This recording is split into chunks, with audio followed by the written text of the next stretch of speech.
Desde a implementação da Lei Brasileira de Inclusão em 2015, o Brasil tem registrado crescimento no número de matrículas escolares de alunos com deficiência. O Censo Escolar 2025 revelou um marco histórico: 2,5 milhões de matrículas. A maior parte desses estudantes está inserida em classes comuns. Mas apesar dos avanços, ainda existem muitos desafios nesse campo. Menos da metade das crianças com deficiência recebe atendimento educacional especializado. Apenas 10% dos professores têm formação em educação especial. E uma parcela importante das escolas ainda não possui recursos de acessibilidade.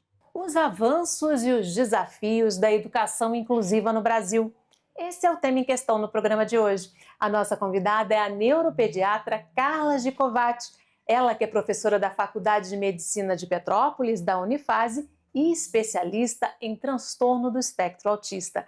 Muito bem-vinda, obrigada pela participação. Obrigada pelo convite, um prazer estar aqui com você. Os números mais recentes mostram um avanço nessa inclusão, né?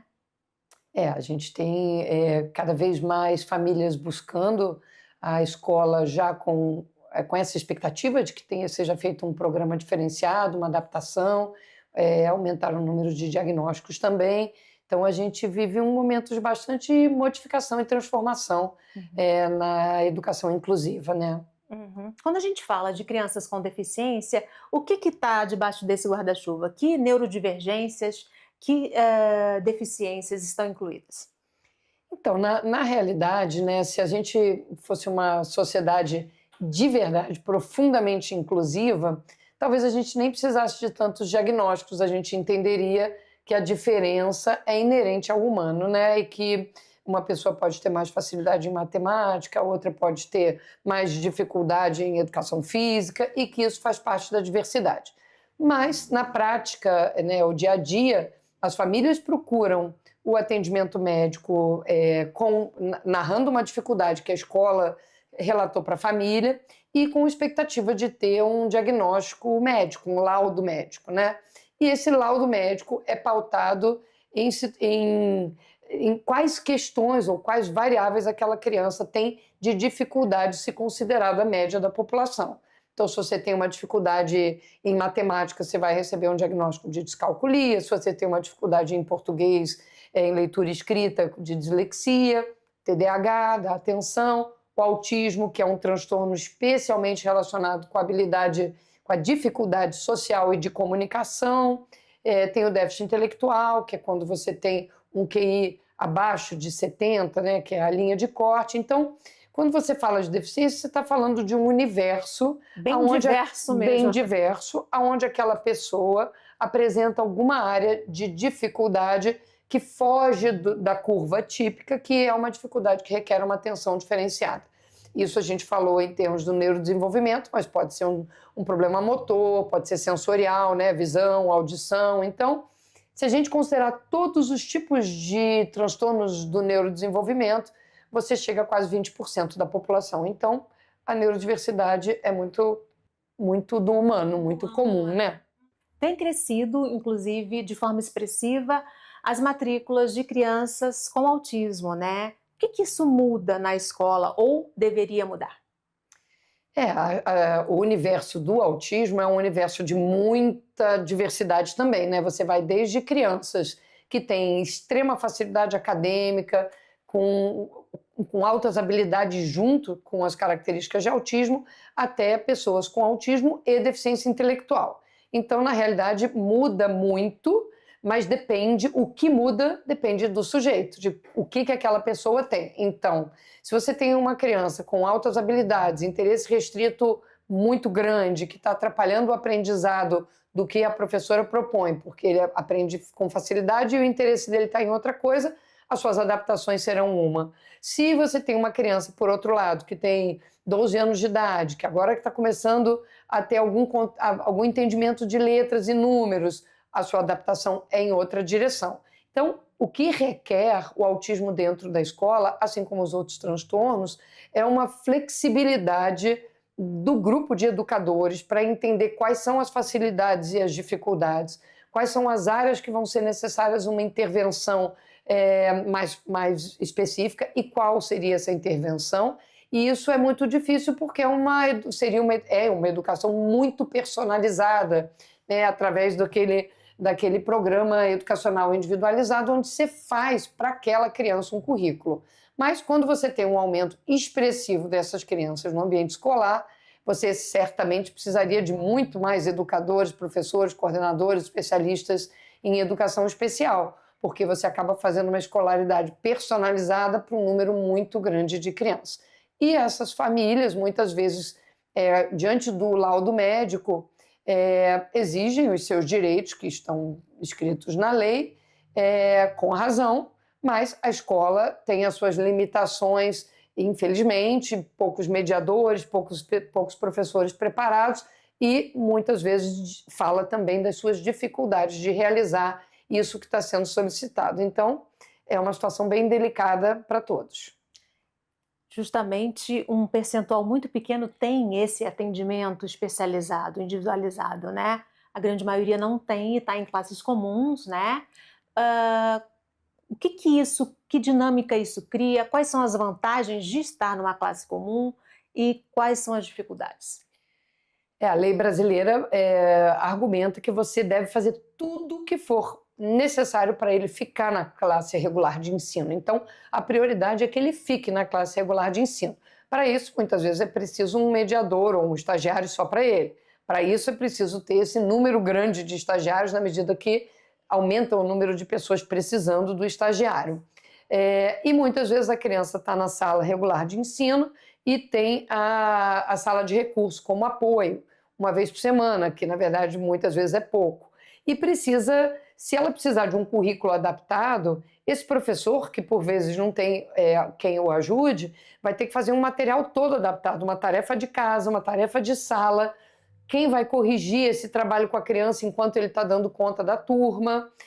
Não é uma tarefa simples, a educação personalizada, mas é o que deveria ser feito para todos, né?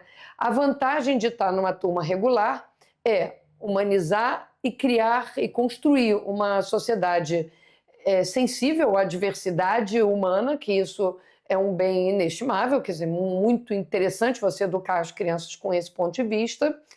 Para o próprio, ele se sente tendo um pertencimento àquele grupo de crianças, a maior parte das vezes deseja pertencer, mas para isso dar certo são necessárias as adaptações, porque pertencer a uma turma não é só estar fisicamente sentado ali e os colegas passando e falando, tudo bem, e aí esse é o máximo da inclusão. Precisa ser convidado para as coisas, ter facilidade de entrar num grupo de trabalho quando é uma atividade em grupo, precisa que sejam feitas as mediações pedagógicas e sociais que vão ser necessárias. Então, não é simples, mas é muito interessante para todos, todos ganham. As crianças que estudam em escolas onde tem colegas neurodivergentes ou em algum tipo de inclusão, elas crescem com outra visão de mundo da diversidade. E aí a gente tem aí um abismo, porque por enquanto a gente ainda tem um percentual muito pequeno de professores especializados, né? A gente está em torno de 10%. Precisa ter um incentivo e uma estrutura para a formação continuada desses professores, né? Com certeza, precisa de ter um espaço de discussão de caso, um espaço de discussão de problemas e buscas por soluções, acessar o que se conhece das soluções, porque a gente não pode reinventar a roda a cada criança, porque tem literatura extensa sobre métodos e estratégias de inclusão que esse professor poderia se beneficiar, e a criança, claro, junto, né, em conjunto, se isso fosse feito. Então, o professor, quando ele não tem esse apoio e essa estrutura de contínua de capacitação, discussão, supervisão, ele fica sobrecarregado, pressionado pelas famílias, sobrecarregado em termos de tentar ajudar a criança e não ter as ferramentas e os instrumentos necessários, frustrado, porque no dia a dia não é fácil, né? tem crianças que têm um grau de hiperatividade grande, que têm uma impulsividade que pode se machucar ou machucar os outros, requer estratégias e, por vezes, até um corpo a corpo muito grande, alguém próximo para evitar problemas e acidentes. Então, é uma situação que a gente deseja que, assim, no que a gente acredita de sociedade, tem que cada vez mais crescer, mas é justo, é correto para todos que exista uma estrutura por trás, uma capacitação, apoio, um número de alunos compatível com a proposta que está se fazendo, para que esse professor se mantenha motivado e tenha o prazer de ver o crescimento desse aluno e dos outros também. Senão, não é justo. Isso porque tem uma diferença entre integração e inclusão, né? Com certeza. Você colocar um aluno, por exemplo, com uma deficiência intelectual, numa turma de 9º ano, quando ele mal lê e escreve, realmente você não está fazendo um programa de inclusão, porque você vai querer que ele fique 4 horas por dia, sentado numa cadeira, sem se levantar, sem fazer nada de errado, assistindo uma aula que ele não tem a menor possibilidade de acessar aquele conteúdo, e você vai estar querendo que ele fique ali se comportando bem. Como? Como alguém pode se comportar adequadamente se o conteúdo pedagógico não está adaptado? Isso não é incluir, né? Isso é a pessoa está ali, ela foi integrada no sentido físico da palavra, aquela circunstância, mas não está sendo feito nada dentro das necessidades dela. E isso é muito triste, muito cruel, por isso que alguns pais de outras deficiências, não especificamente do autismo, né, lutam para que também exista o espaço da educação especial, que por vezes ele atende melhor. É muito difícil você incluir, dependendo da faixa etária e do grau de severidade, é muito difícil você incluir dentro da escolaridade regular depois de uma certa idade. Como que você vai no ensino médio, alguém que não sabe nem somar nem subtrair, querer que ele fique assistindo aula de física, de química, de matemática do ensino médio?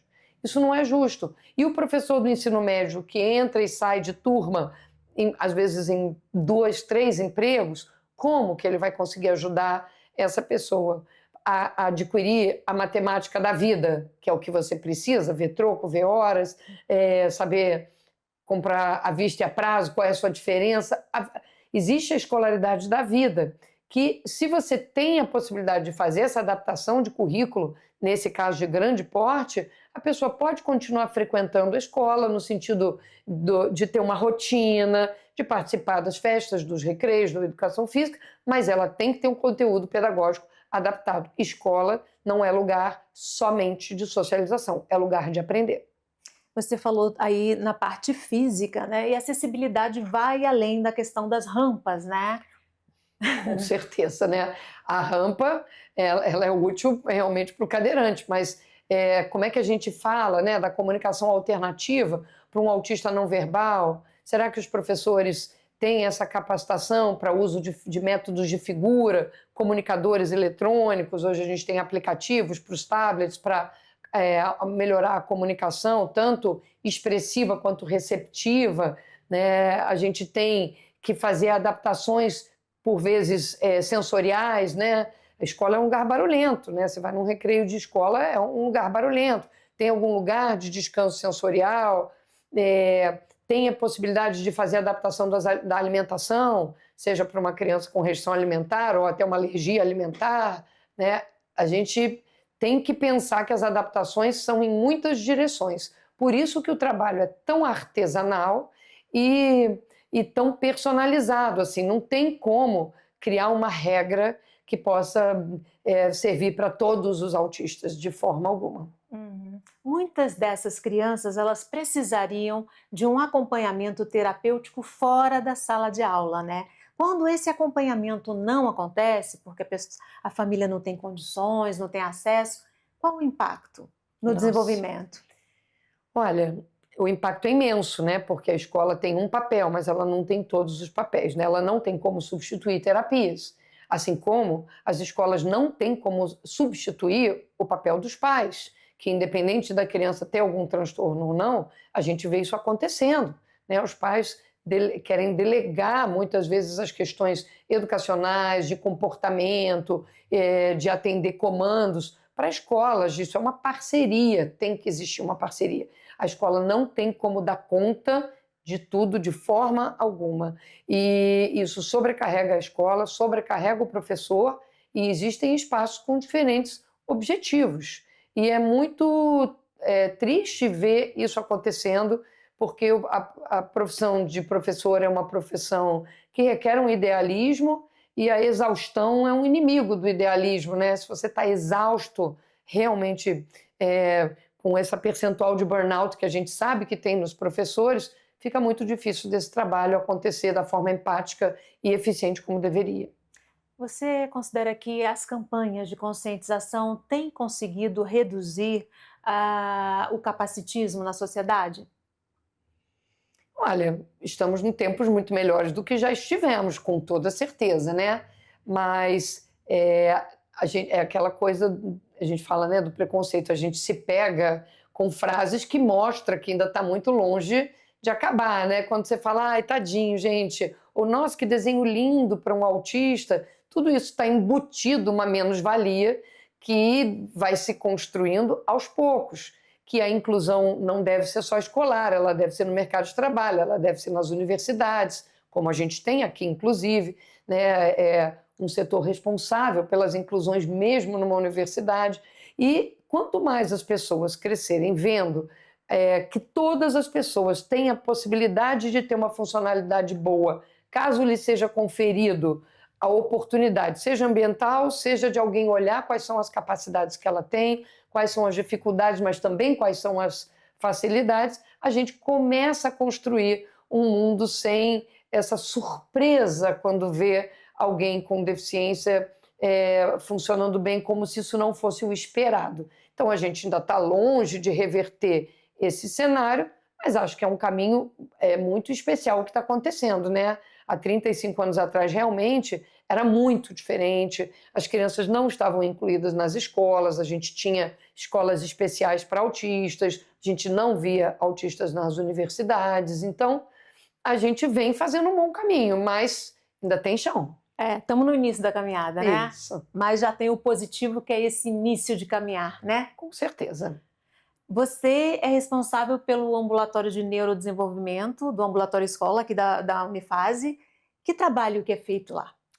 Então, o ambulatório foi um ambulatório idealizado pelo professor Álvaro, da pediatria, com muito carinho, para ser um lugar onde a gente possa avaliar desenvolvimento, comportamento e a parte até das competências pedagógicas com tempo e muita precisão. Então, são consultas longas, onde a gente fica 1 hora normalmente com cada criança e família.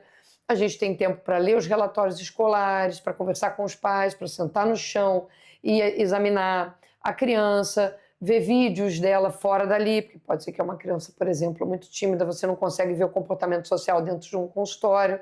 Os alunos ficam juntos, os residentes também de medicina da pediatria, medicina de família, ficam juntos, com todos nós juntos, e depois, quando a gente acaba as avaliações, a gente tem tempo para discutir os casos e ver sempre qual o melhor caminho. O interessante e importante é que a gente começa a formar profissionais generalistas com uma ótima visão sobre desenvolvimento, que é útil para qualquer área, não é só para quem vai ser neuropediatra, né? Pode ser para o pediatra, pode ser para o oftalmologista que está fazendo o exame oftalmológico de uma criança autista, pode ser, ou de uma criança disléxica que não vai conseguir dizer as letras. Então, eu diria que é um ambulatório feito de forma muito delicada e artesanal, com o tempo necessário para as avaliações, onde a gente prioriza um atendimento de excelência para o cliente, mas uma formação também desse aluno com essa visão de o que ele, mesmo sendo um generalista, pode oferecer e ajudar até para o mundo no olhar da neurodiversidade. As crianças que passam por esse ambulatório são encaminhadas pela própria pediatria do AMB? Isso, pela pediatria e também pelos postos de saúde. Além do diagnóstico, o que mais é feito nesse ambulatório? Então, a gente se preocupa muito com a orientação familiar, né? As famílias são a linha de frente, mesmo as famílias que têm acesso a terapias, os pais precisam ser as pessoas que mais conhecem como manejar aquela criança, como estimular em casa. Estimular é o dia a dia, é no banho, é na hora de comer, é no carro ou no ônibus, quando você está conversando sobre alguma coisa da rua. Então, isso requer, primeiro, um empoderamento de dizer para aquela família que ela é a pessoa mais importante, a protagonista na vida da criança. Ela receber informações que deixem ela seguras de que ela vai conseguir fazer. A gente orienta pai, a mãe, a avó, o irmão, irmãos quando estão juntos, porque é a estrutura familiar a principal para esse sistema. Muitas vezes a gente faz cartas com sugestões para a escola ou trocando coisas com os terapeutas também. A gente já fez um encontro de pais e cuidadores, onde a gente, várias áreas da faculdade, odontologia, enfermagem, nutrição, a medicina, a gente fez um encontro de pais com orientações e com troca entre as famílias, que foi fenomenal, desde como escovar o dente de quem tem hipersensibilidade sensorial, até como é que a gente pode, o que a gente pode fazer para melhorar a seletividade alimentar. Então, a gente tenta ter um olhar o mais amplo possível, entendendo que a consulta médica não se esgota num diagnóstico. Aliás, o diagnóstico é o início da história. Então, para finalizar, olhando para o futuro, estamos caminhando para uma sociedade mais inclusiva? Acho que estamos caminhando. Eu tenho algumas preocupações. Eu tenho preocupação que a gente não subagrupe demais a sociedade. Eu acredito que uma sociedade verdadeiramente inclusiva não vai precisar dizer que ela é inclusiva. Ela vai ser normal entender que o mundo é feito de diversidade. E quando a gente faz, agora é o grupo dos neurodiversos. Dentro do grupo dos neurodiversos vai separar em neurodiversos autistas, neurodiverso TDAH. Quanto mais a gente subagrupa o mundo, a gente, de certa forma, desconstrói o conceito de diversidade. Então, eu espero que ela caminhe para um olhar, de fato, neurodiverso. O que quer dizer um olhar da neurodiversidade? Onde a gente valoriza as qualidades que as pessoas têm e não fica focado e concentrado somente no que falta nas pessoas, nas dificuldades, e a gente olha os potenciais. E se a gente olhar dessa forma, a gente não vai precisar ficar subagrupando nós, neurodiversos, vocês que não são neurodiversos. Não, em alguma instância somos todos neurodiversos, dependendo do ambiente que tiver, alguma coisa que eu tenha possa ser uma habilidade ou pode virar uma inabilidade. Você ser introvertido pode ser uma habilidade em alguns contextos e desfavoráveis em outros. Não existe nenhuma característica que seja sempre favorável nem sempre desfavorável. Então, eu espero que a sociedade caminhe para um olhar da inclusão com essa ideia de que, em alguma instância, todos somos, em algumas habilidades, mais e menos, e que a diversidade significa procurar o que tem de mais adaptável para aquela pessoa poder ter o melhor desempenho, melhor felicidade, melhores relações, e não precisa, talvez, de tantos nomes e tantos CIDs, se a gente de verdade for inclusivo e acreditar na diversidade. Que todos possam se desenvolver e viver da maneira mais plena possível, né? Perfeito. Com felicidade e com reconhecimento das suas capacidades, não só das suas dificuldades. Porque, infelizmente, nosso tempo terminou. Agradeço muitíssimo a sua participação. Eu que agradeço, foi um prazer. Muito obrigada. Nosso também. E a gente tem um encontro marcado no próximo Questão. Espero você. Até lá.